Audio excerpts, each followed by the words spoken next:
morning. So you know that Alexander will present that Armenian film, The Color of the Pomegranates. And yeah, we will watch the movie after. It's a rather short film. And, so for people who don't know Alexander, he's a friend from St. Petersburg. He works at Cine-Master-class and he's really a film enthusiast. And he was really eager to present this beautiful culture with the Parajanov film. So I will give him the mic. Thank you.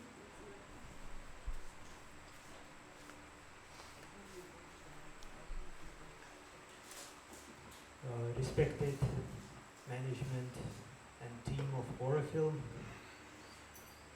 respected representatives of Indian and international academia, dear Aurovilians, newcomers, volunteers and guests. So today Horrorfilm will screen the work by the Soviet Armenian director Sergei Parajanov, and I will provide some background about his life and the story of his journey through cinema. And of course it's not going to do justice to such a colorful figure, but some background will be necessary because I feel that for most of us gathered here tonight it will be a discovery, it will be something new. So Sergei Parajanov, who we can see here in this very curious photograph, was probably one of the most remarkable Soviet film directors. He's considered one of the founders of the so-called Soviet New Wave and poetic cinematography, especially in its Ukrainian branch. He came to be known not only as a film director but also as a prolific film script writer, and interestingly also an artist, a sculptor, who left behind quite a number of very striking drawings, collages, installations and sculptures. Sergei Parajanov was born into an Armenian family, but in the town of Tiflis, today's Tbilisi, the capital of Georgia. He did his schooling in Tbilisi itself. Admittedly, he was a rather poor student, but he developed several hobbies that would explain why he became what we know him for. Already as a child, while being in school, he developed a passion for music and singing, for literature, especially for the Russian classical literature based in his native Caucasus. Since his father dealt in antiques, the boy developed some degree of aesthetic perception already in childhood.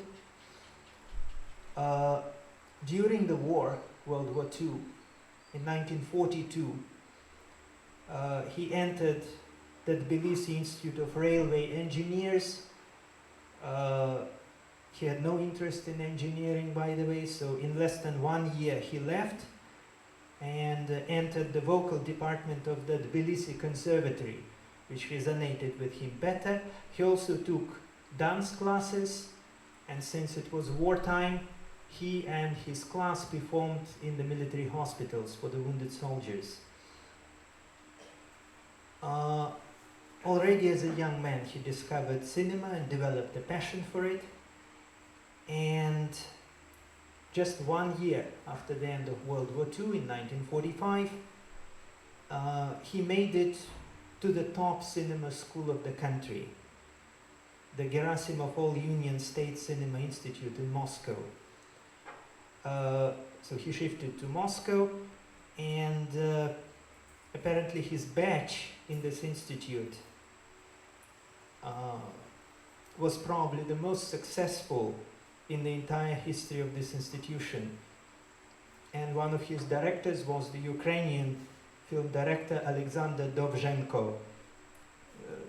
That is a very big name in the Soviet cinema.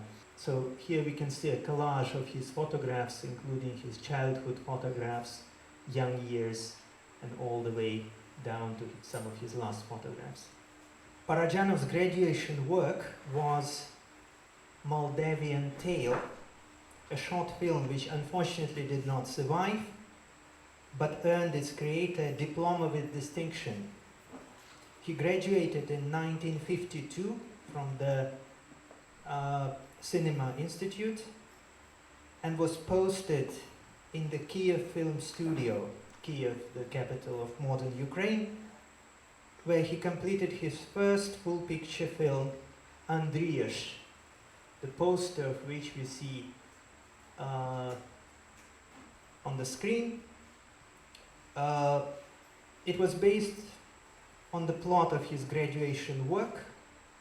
It was his first full-length feature film, a rather ethnographic picture with highly decorative image sequences, something that would characterize his future style. In the 50s, while working in Kiev, Parajanov created a number of works in the style of socialist realism. There were about 3 documentaries and then 3 feature films, all of them based on Ukraine. They were conformist and ideologically servile, in the opinion of some critics. So what we see here on the screen is a poster to probably the most representative, maybe even the best, of his productions in the 1950s, titled The Ukrainian Rhapsody.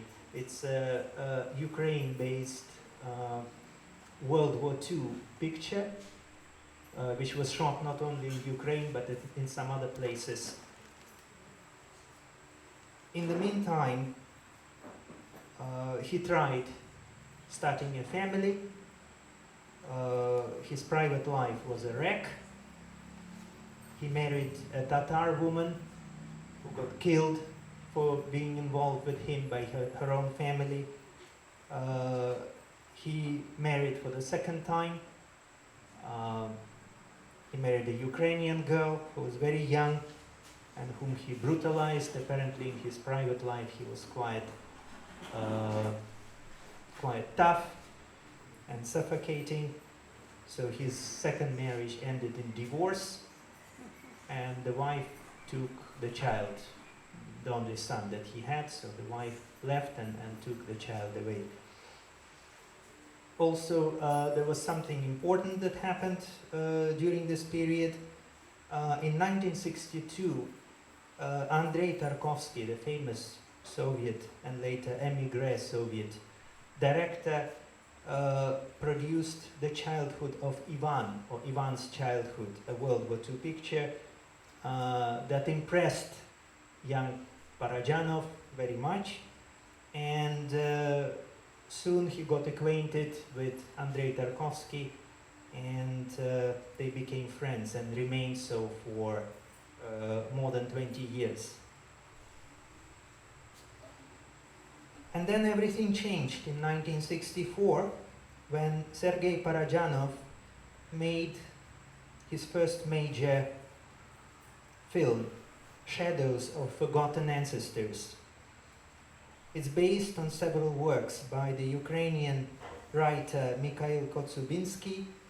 It's an epic story of Ivan, belonging to the very small ethnic group, the Hutsuls. With this picture, the artist has come into his own. He discovered and explored his own creativity. He started working out his inimicable style, and also took some very independent decisions as a director. He assembled a totally new team and took very bold decisions as to the choice of actors.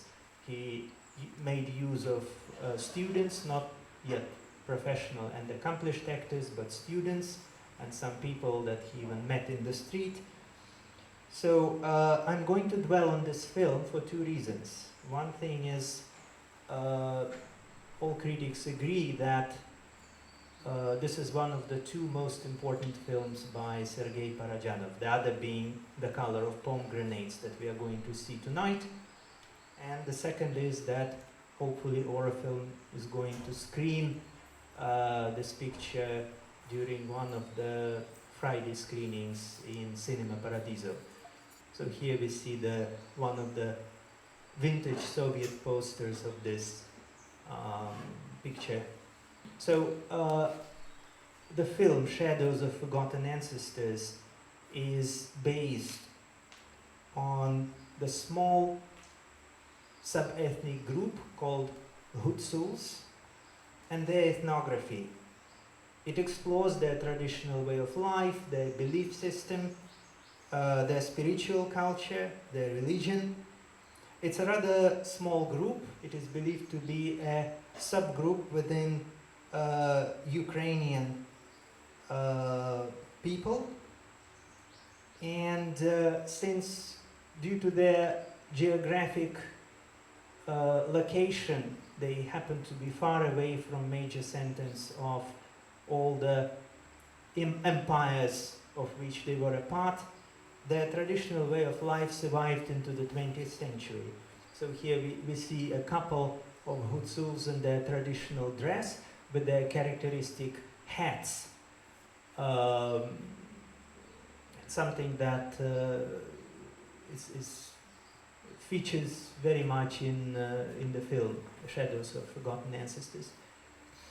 So if we look at the map of Ukraine, so Hutsuls inhabit this area.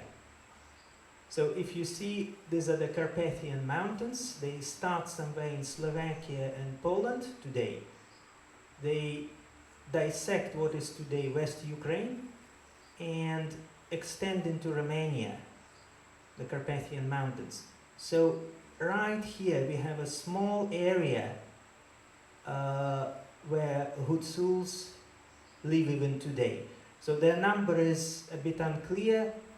In Ukraine there are about 20,000. Around the same number can be in Romania, but with Romania it's not clear because they don't want to be registered as Ukrainians there, so possibly as many, possibly less, but anyway.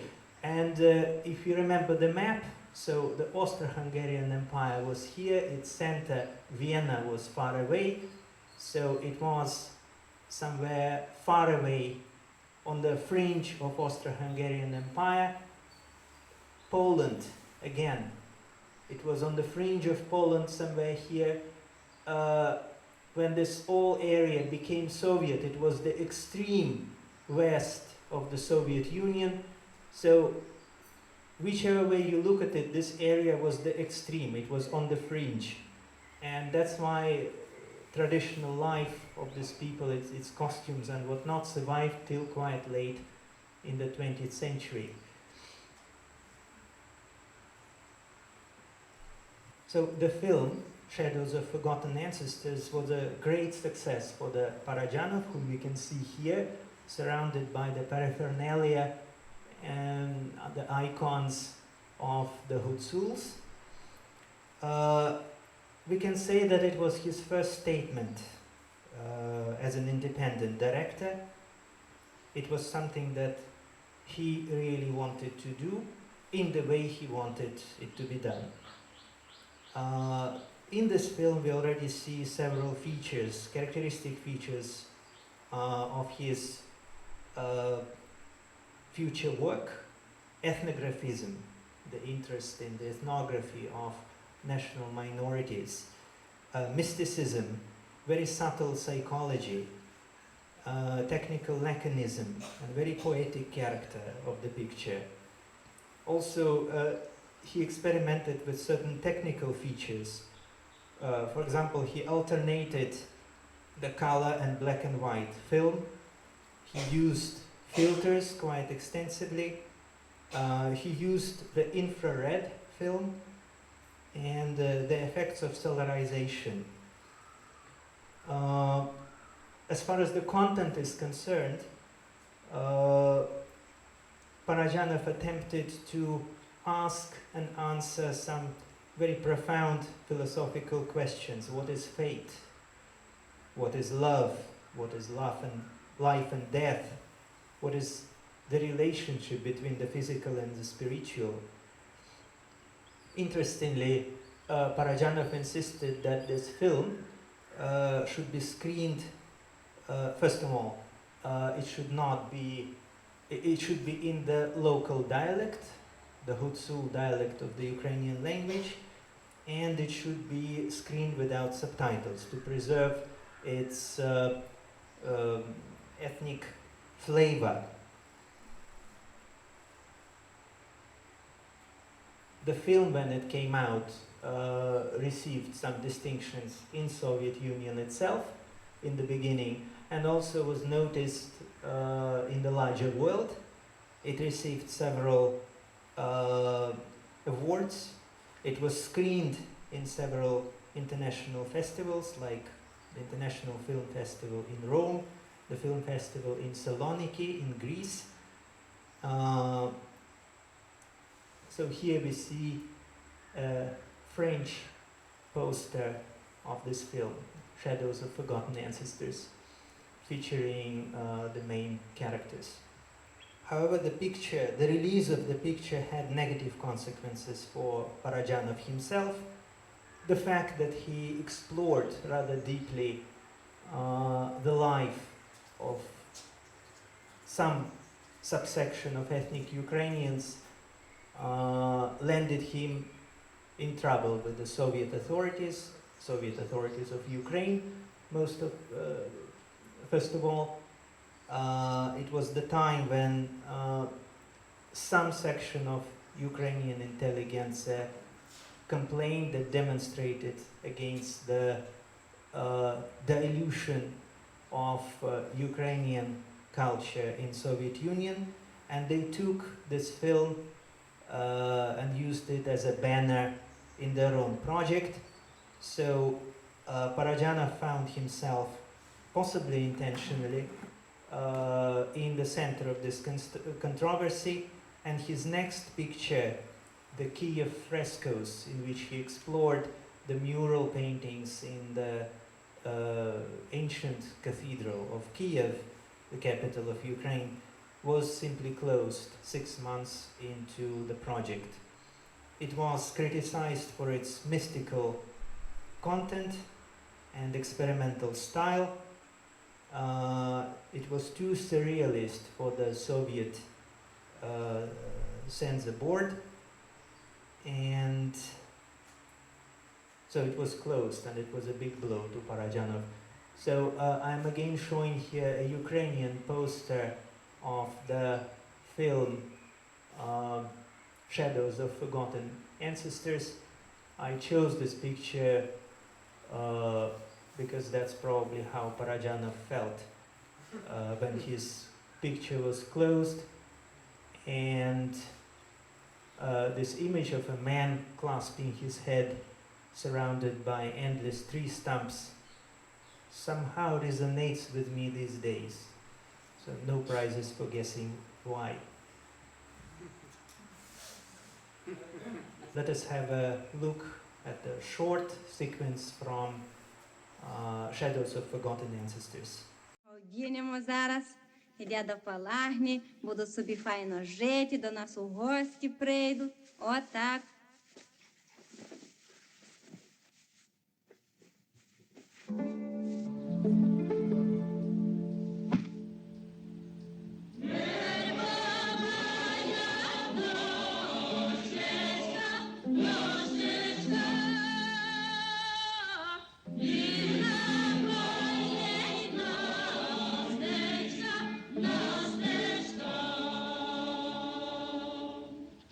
No,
царской природы и кротости и правды.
Parajanov wanted to create something on the level of Kiev frescoes, which would be deeply symbolic, surrealist in style, and since it was not possible for him to do it in Kiev at that time, in Ukraine, he decided to move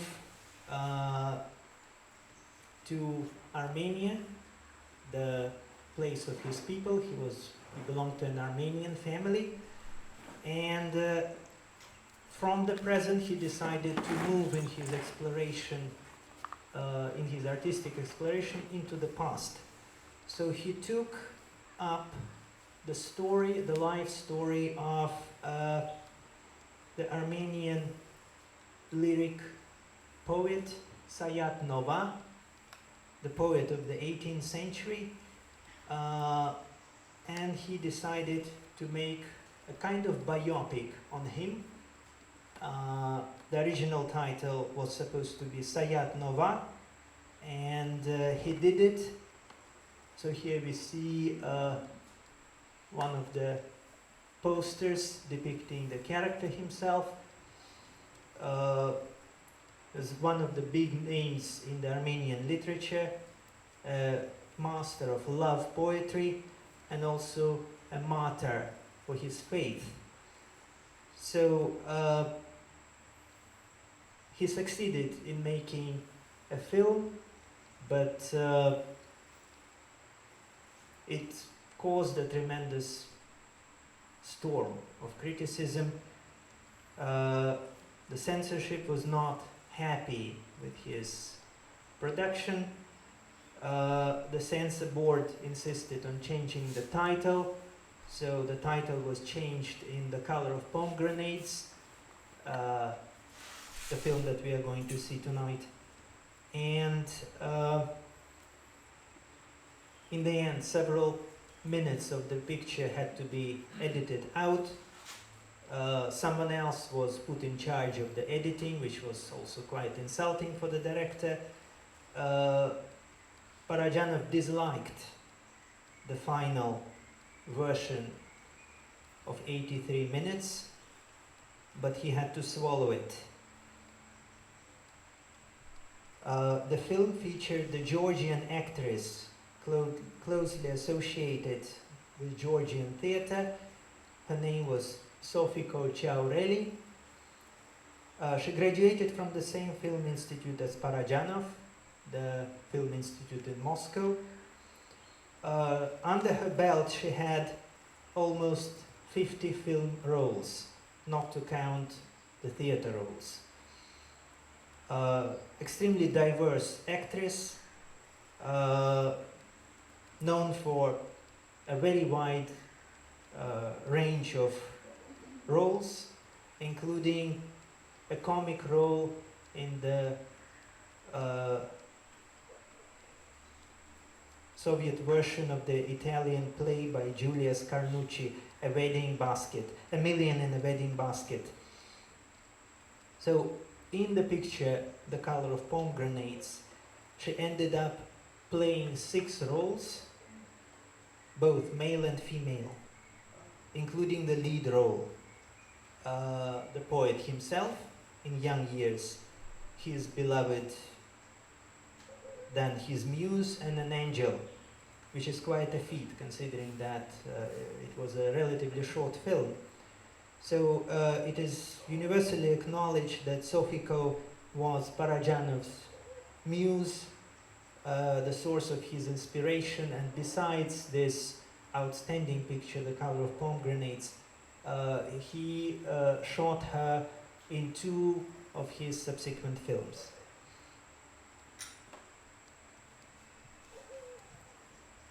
So here we see some images of Sofiko in The Color of Pomegranates in a female role, and here in a male role.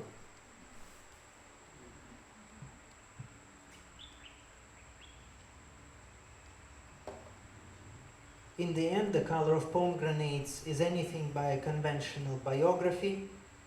It explores the relations of the 18th century poet with God, with his own people. It is a story of his love. It also explores his relationship with those in power. You will see that there are hardly any dialogues, and the whole narration is done through a series of images in the style of tableau vivant, live pictures. It is also a partly autobiographical picture. Why it is so, we will probably see during the discussion after the screening.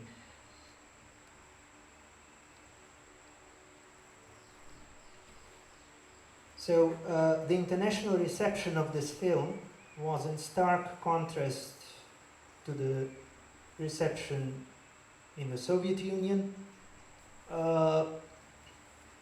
Not only it received prizes and recognitions and considered by far the most important picture by Parajanov, many documentary films were made specifically on the story and style of this particular picture. So there are some documentaries on the style and life of Parajanov himself, but there are some documentaries focusing exclusively on The Color of Pomegranates. So here we see the Japanese poster promoting this picture, and since Parajanov had a predilection for static imagery and striking costumes, those of you who know something of the traditional Japanese theater, drama, will understand why the Japanese found it interesting. Meanwhile, Sergei Parajanov returned to Kiev, but after the storm of criticism of his picture, he had no chance to make films there. So he decided instead to write scripts for other people's pictures.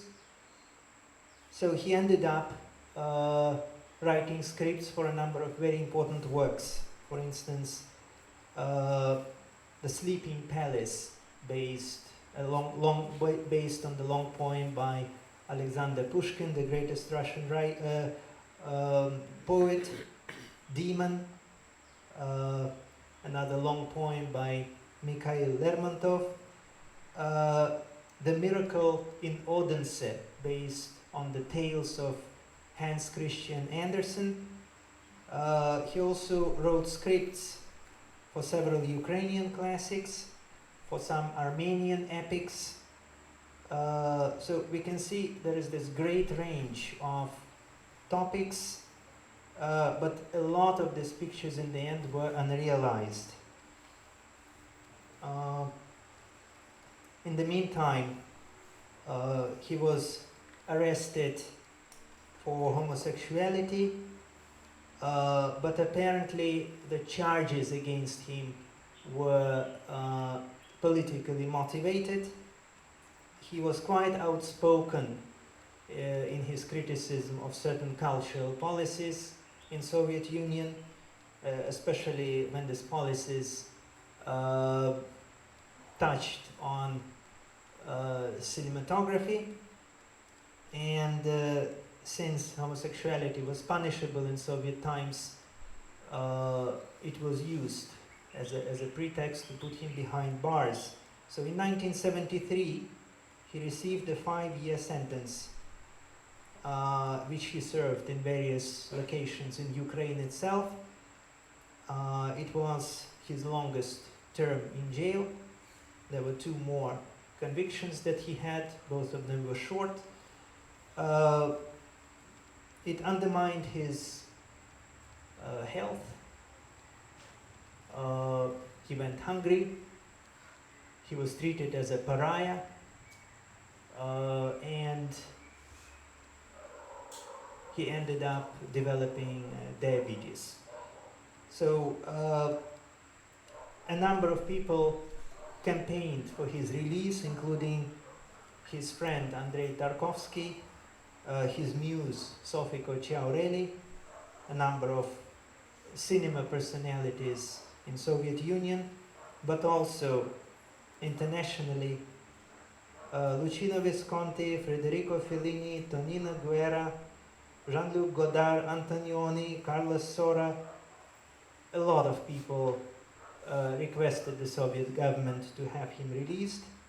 And finally, the communist French poet Louis Aragon, during his visit to Moscow, met the Soviet Premier Brezhnev and personally interfered with him to have Parajanov released, which happened eventually, and instead of 5 years, he served 4 years.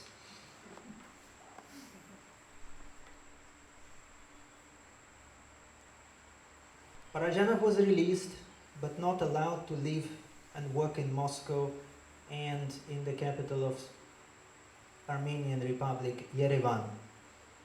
So he ended up going back to his native town, Tbilisi. He survived by selling antiques, just like his father. But quite unexpectedly, there was a breakthrough. He was commissioned to direct The Legend of Surami Fortress at the Georgian Film Studio.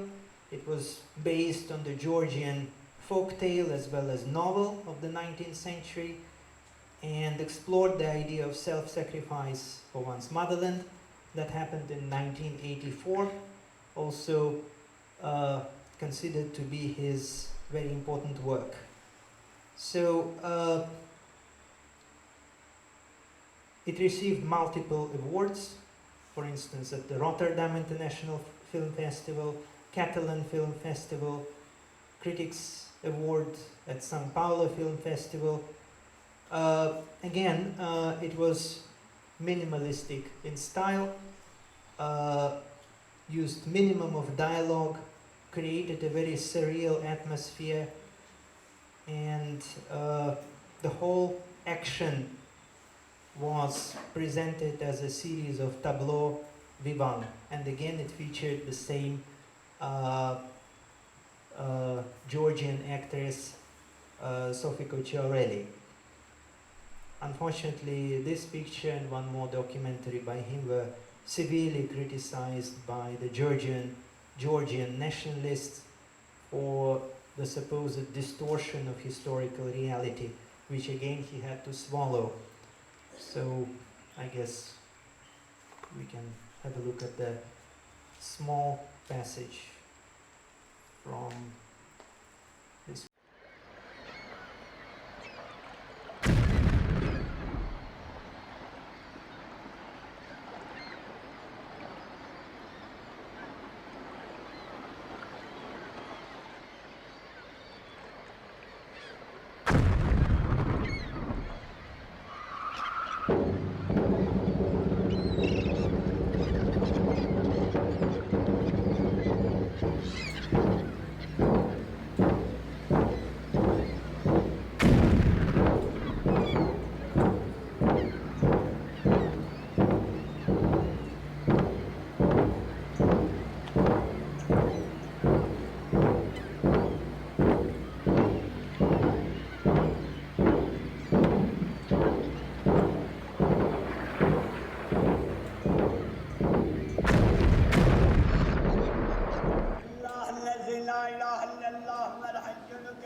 Cennete her bir tarafım bağdım benim. Üregim saklı kefim kök damağım saldım benim. Her işim her emelim hile fırıldağdım benim. Bir alınmaz kalayam dört tarafım dağdım benim. Mollayam Gel buraya gel apa. Gelin yakşı ipeyip yüngül ucuz gelin aparın. Ah deve yunu halis yundu gelin aparın. Satıram ay satıram gelin buraya. Gelin ay müşteriler yakşı iptir uduzmazsınız gelin aparın gelin aparın.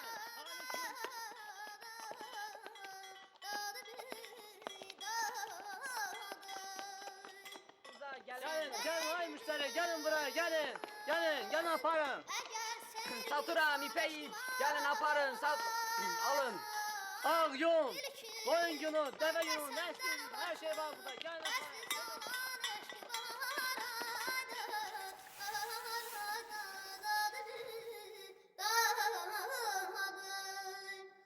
Şimdi bülbül kim? Ben olsun ehli eşkine.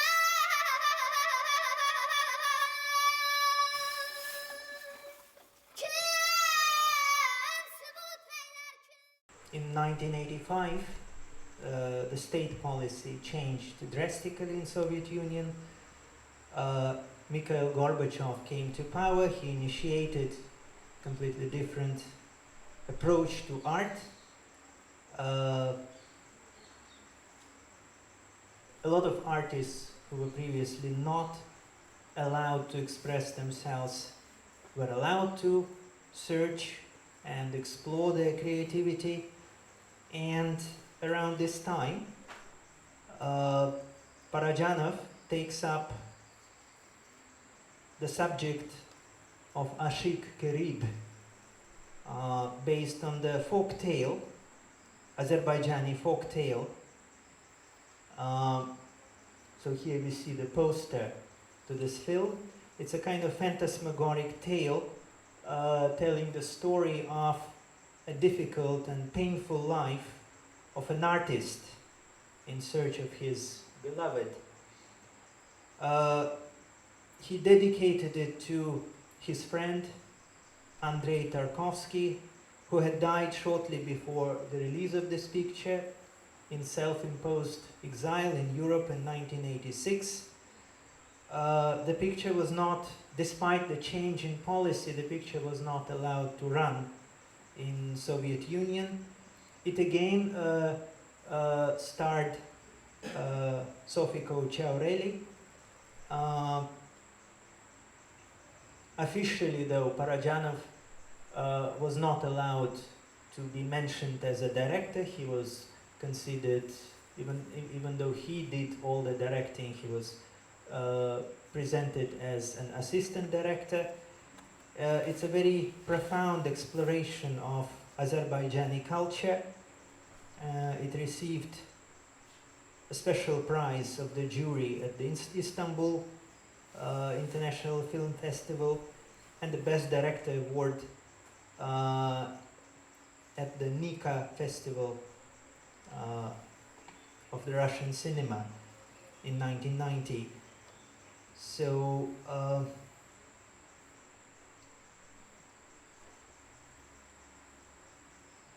now regarding the style of this picture, of this and some other pictures by Parajanov, he himself admitted the influence of Persian miniatures on his art. He must have been closely familiar with them because he grew up in the house of an antiquary, and even apart from that, both Georgian and particularly Armenian art are heavily influenced by Persian art. So here we see an image from Ashik Karib depicting himself and his beloved, and here we see the Persian miniature depicting some, I don't know, some anonymous lovers. You can see that there is definitely a similarity, and even the iconography. So see this meeting eyebrows, and here again we see the same kind of thing, meeting eyebrows. It's a kind of iconographic feature as well as the beauty feature in the Caucasus, in Iran. And talking about his own work, including The Color of Pomegranates, Parajanov said that I have succeeded in creating a series of Persian miniatures in movement, something to that.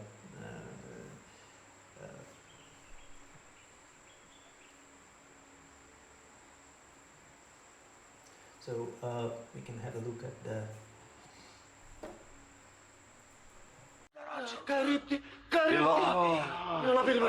İlahi. Möcüzədir, ilahi. Mən nə görürəm? Aşıq qərib qayıdıb, sağ-salamatdır. Bu ki möcüzədir, möcüzədir, bu ki möcüzədir.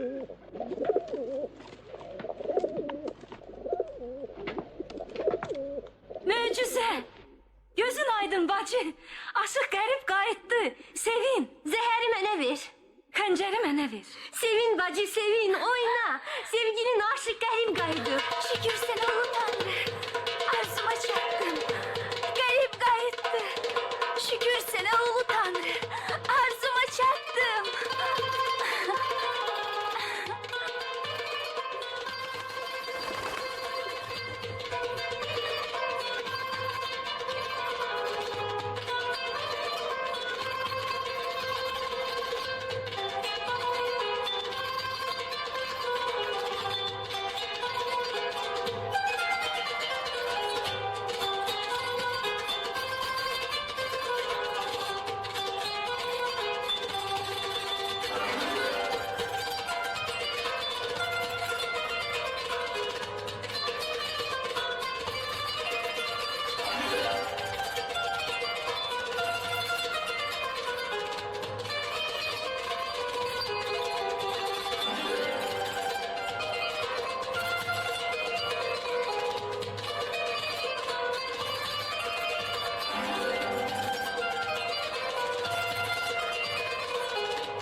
So Ashit Kirib happened to be his last feature film.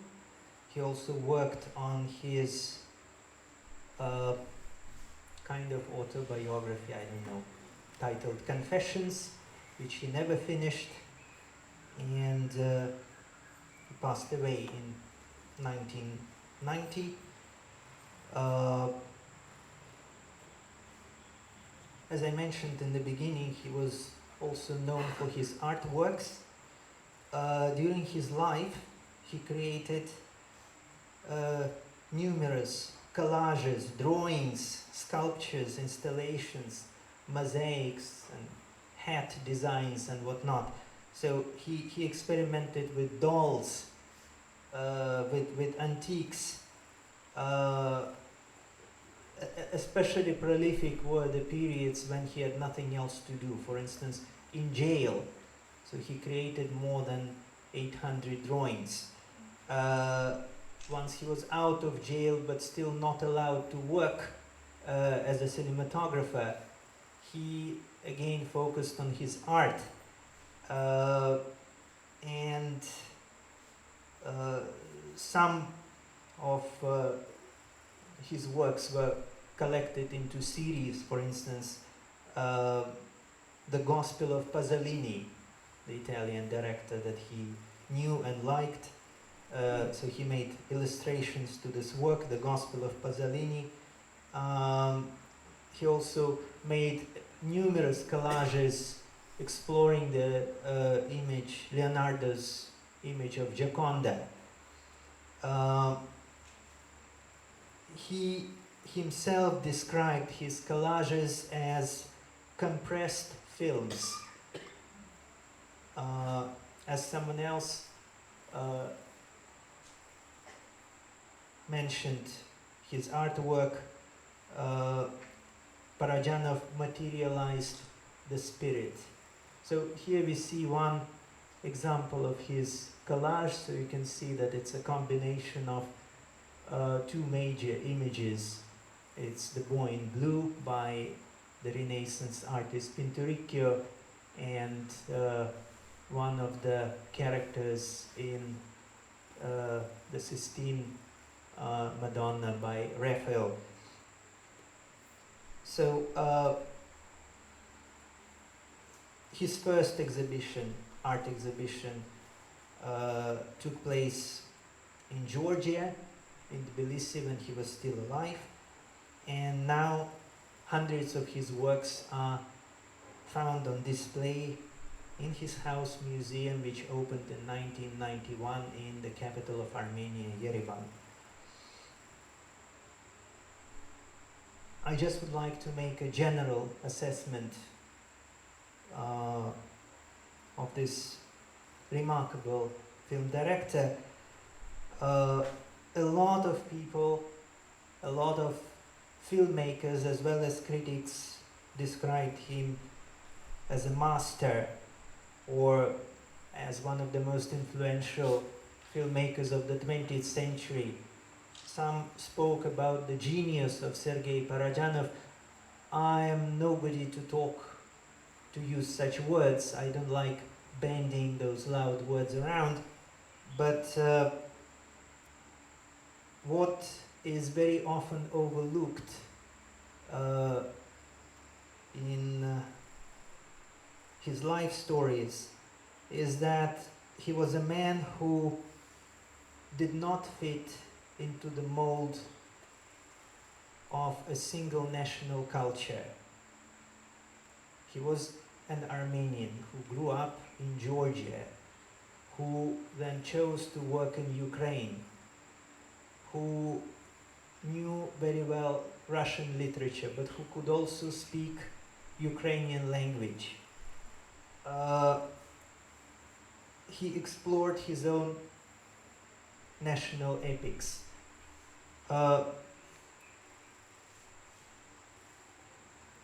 He scripted a lot of films, and the range of his creativity is enormous. He, apart from everything I've just mentioned, so he also worked on a kind of film based on Hans Christian Andersen, the famous storyteller from Denmark. He wanted to create his own version of Longfellow's The Song of Hiawatha, the epic story of American Indians. He was planning to make an adaptation of Goethe's Faust and Shakespeare's Hamlet, as well as make a version of the famous Russian epic The Lay of Igor's Host. So a lot of his works are based on Russian as well as Ukrainian classical literature. A lot of them are based on the Caucasus. So we clearly see that he goes beyond the molds or even limitations of particular national culture. He was transnational that way. And we need to put it in a proper perspective. For anyone who happens to live or travel in the Caucasus, what you would come to see is, unfortunately, because of local nationalism in different places, the relations between the different ethnic groups in the Caucasus have been very difficult throughout history, and specifically the relations between Armenians and Georgians are not very easy, to say the least. I'm being diplomatic here. So for Armenian to take up Georgian theme is a very, very significant step. Moreover, for an Armenian to take up Azerbaijani themes, considering the fraught relations between Armenians and Azerbaijanis, the last chapter, or maybe not the last unfortunately, but the most recent chapter of enmity between Armenians and Azerbaijanis happened just, I think, 1 year ago. And you know what happened. There was escalation in Nagorno-Karabakh. But again, even though people of the Caucasus carry certain perceptions of their neighbors in their blood, he could step outside this mold and bravely take up the subject of an Azerbaijani folk tale that defines Azerbaijan. In fact, towards the end of his life, the conflict between Armenians and Azerbaijanis started in Nagorno-Karabakh area. It's an Armenian enclave within Azerbaijan, and he was deeply hurt and spoke against it. He could not prevent it. Unfortunately, it developed into a full-fledged armed conflict. But he was deeply affected by what was going on. So it's probably as difficult as to imagine Turks making a film about Greece, or vice versa. It's very few people take such steps. For instance, what comes to my mind immediately, it's the ethnic Turkish German director Fatih Akin, who explores the problems of Turkish minorities in Germany, because he himself is a Turk, a German Turk, so he knows about it. So in one of his films, he took up his own friends, his Turkish German actors, and made them play Greeks in Germany, which is a tremendous, it's unimaginable having something like that in Turkey or in Greece. Something similar, like it's very difficult to make, for instance, Koreans and Japanese work together even in the same company, in the same project. But he managed to do that, and he did it very courageously. In that sense, we can say that Sergei Parajanov represents very different consciousness, for whom culture was not divided into compartments. And when he said my culture, he meant world culture. It's a very broad consciousness. So, and I would like to close by quoting some perceptions of his art by other people. I'll start with a quote by Parajanov himself, which is very representative. Once he said, "I will take revenge on the world with love."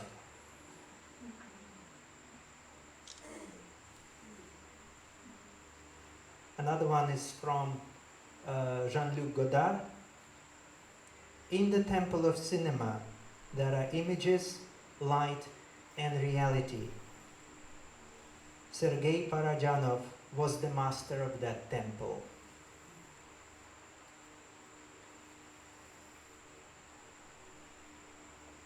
And another one from his lifelong friend, a film director, Mikhail Vartanov, who directed a documentary biopic of Sergei Parajanov and paid very dearly for that. Probably, besides the cinematic language suggested by Griffith and Eisenstein, the world cinema hasn't discovered anything revolutionary new until The Color of Pomegranates.